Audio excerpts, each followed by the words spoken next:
परामर्श दिए, समझा दिए, और उसके वजह से क्या हुआ कि वर्ण व्यवस्था में जो है ना आपस में लड़ाई भी होने लगा। आपस में जो है कोई बड़ा और कोई छोटा भी होने लगा।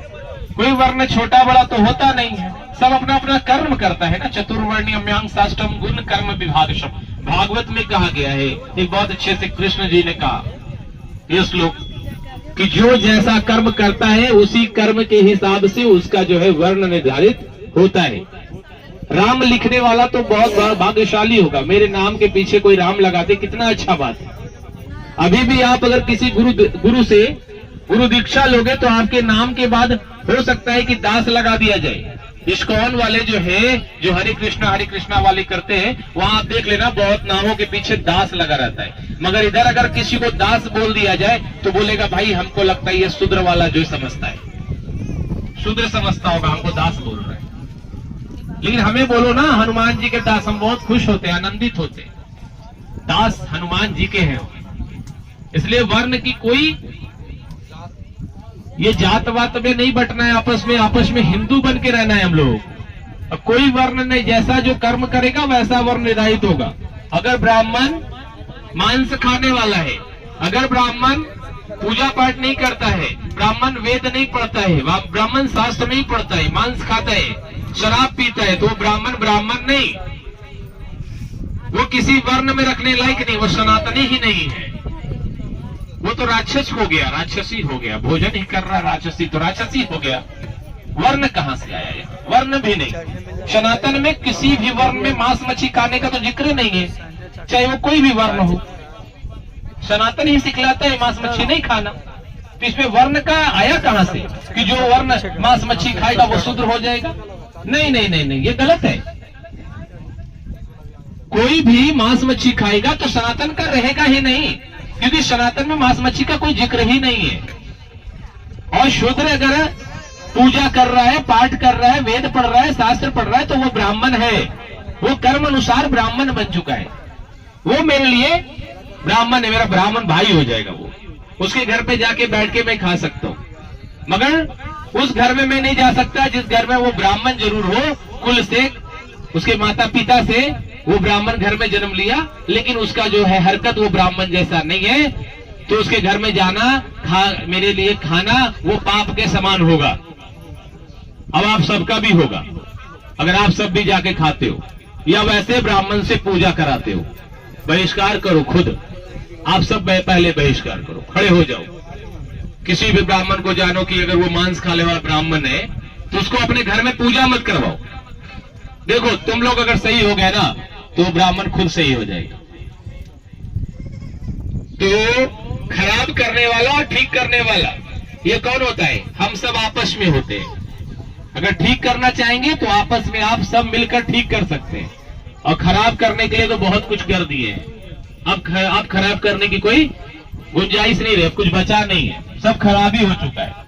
अब सिर्फ ठीक करने का समय है, अब आपस में खड़े होने का समय है, मजबूत बनने का समय है, आपस में भाईचारा रखने का समय, हिंदू एक शब्द में सब कुछ जानने का समय, कोई जाति से बोध करने वाला समय नहीं रहा। नहीं तो अब अगर जाति का बोध करोगे ना तो टूट कर मर जाओगे, बिखर जाओगे। समझ में आएगा एक दिन कि तुम्हारा घर भी तुम्हारा लूट जाएगा।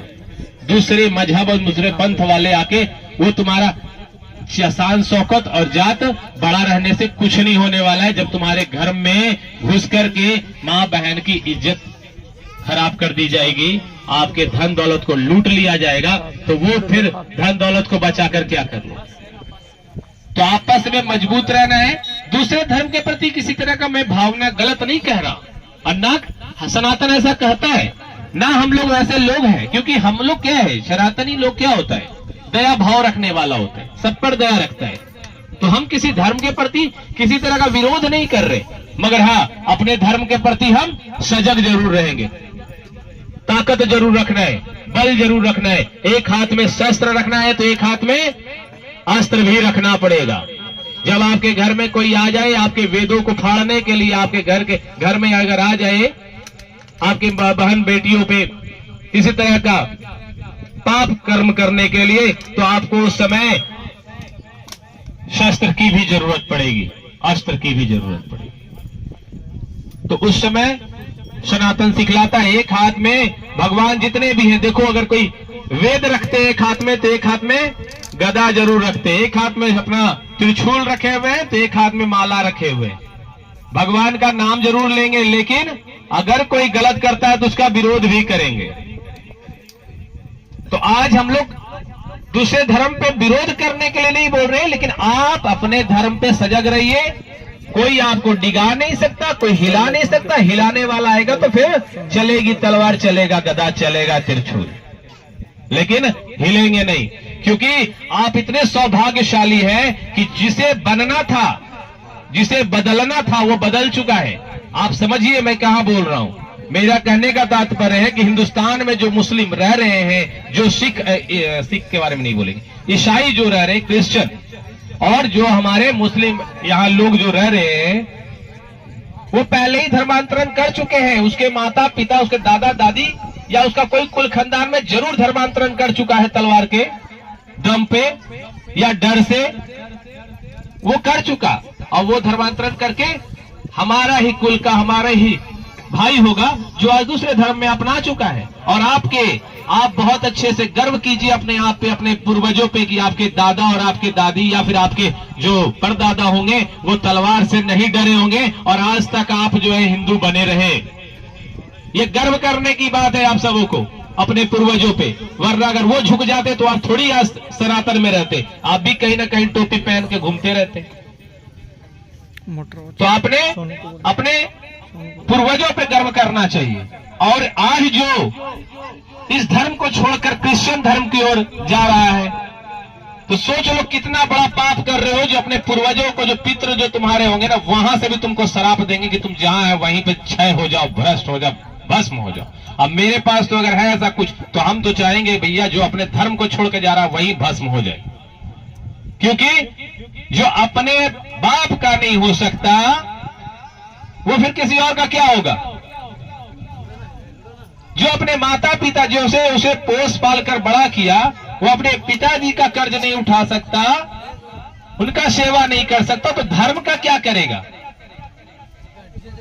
तुम इतने जो कमजोर हो कि कुछ पैसों के लिए अपने धर्म को बेच सकते हो, कुछ ज्यादा पैसा मिल जाए तो हो सकता है अपनी पत्नी और बच्चियों को बेच दो। ये बात मुझे सुनने में बहुत बुरा लगता है कि इधर के लोग जो है बहुत ज्यादा क्रिश्चियनिटी या ये दूसरे धर्म में जा रहे हैं। किस लिए जा रहे हैं तो पता चलता है कोई जादू टोना देख के नहीं जा रहे, पैसा के लोभ में जा रहे। शक्तियां देखना है तो फिर यहां आ जाओ ना, कृष्ण धाम भी शक्तियां दिखाएगी। जब शक्तियां देखने की बात है तो पंचमुखी हनुमान जी से ज्यादा कोई शक्तिशाली है क्या। अष्ट सिद्धि नवनिधि के दाता बजरंग बली, जिसका अंग ही बजरंग का हो, बजर का हो, उससे भी ज्यादा कोई शक्तिशाली है क्या। क्रिश्चियन में को लंगड़े को चलाता था एक समय पे, वो चलाने वाला क्या होगा, किसी को चला देने से क्या है, वो सब जादू है, ट्रिक है। कुछ लोगों को भ्रमित करके रखा जाता है वहां पे कि तुम चल लेना, तुम दौड़ लेना, वहां पे पैसा दिया रहता है। और उससे हमारे जो हिंदू भाई लोग हैं वो क्या होते हैं, अचंभित हो जाते हैं, थोड़ा देख करके चलो यार लगता है खूब ताकत है यहाँ, अब चले, अब दूसरा बार हम भी जाएंगे, कैंडल जलावेंगे, अब जाके हमरो जो पैर में दर्द कर रहा हम खड़ा हो जाएंगे। ऐसा कुछ नहीं है। अगर वो ठीक ही होना होगा तो आपके दीपक से जला करके हनुमान जी के पास भी बैठेंगे तो ठीक हो जाएगा। और ऐसे ऐसे हमसे भी अच्छे अच्छे बहुत सारे सिद्ध पुरुष हैं, उनके पास जाइएगा, जाना होगा तो। यहाँ काम नहीं बने तो हनुमान जी के पास जाइए, वहां ना काम बने दुर्गा मैया के पास जाइए, वहां ना काम बने शिव जी के पास जाइए। अरे कहीं ना कहीं तो काम बन ही जाएगा, लेकिन धर्म परिवर्तन तो नहीं ना करेंगे। अपने धर्म में बहुत शक्ति है, तो गलतफहमी में नहीं फंसना है, उल्टा सीधा काम नहीं करना है, अपने धर्म पे रहो और जो दो रोटी मिले उसे खाओ, आनंदित रहो। हमारे धर्म सनातन ये कभी नहीं सिखलाया किसी को कि आप चमत्कारों पे विश्वास करो, अंधविश्वासों पे, ये सब अंधविश्वास पे नहीं रहना है। भगवान बहुत शक्तिशाली हैं, भगवान किसी को शक्ति दे सकते हैं, लेकिन मैं तो कभी नहीं कहता कि मुझे भगवान ने बहुत सारी शक्ति दी, क्योंकि जो ब्रह्म को जान जाए और वो अपने बारे में बड़ाई करता चले कि हम ब्रह्म को जानते हैं, ब्रह्म को जानते हैं, तो कभी ये समझ लेना कि वो ब्रह्म को कभी नहीं जाना होगा। क्योंकि जानने वाला ब्रह्म को जो जान गया वो कभी भी फिर ये कभी नहीं बोल सकता कि हम ब्रह्म को जानते हैं।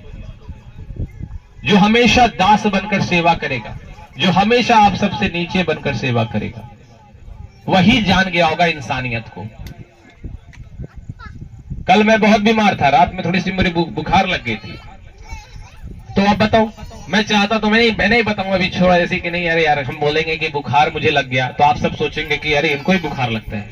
अरे तो इंसान है हम भी, हमें ही बुखार लगता होगा। कल रात में लगा हुआ था बुखार मुझे,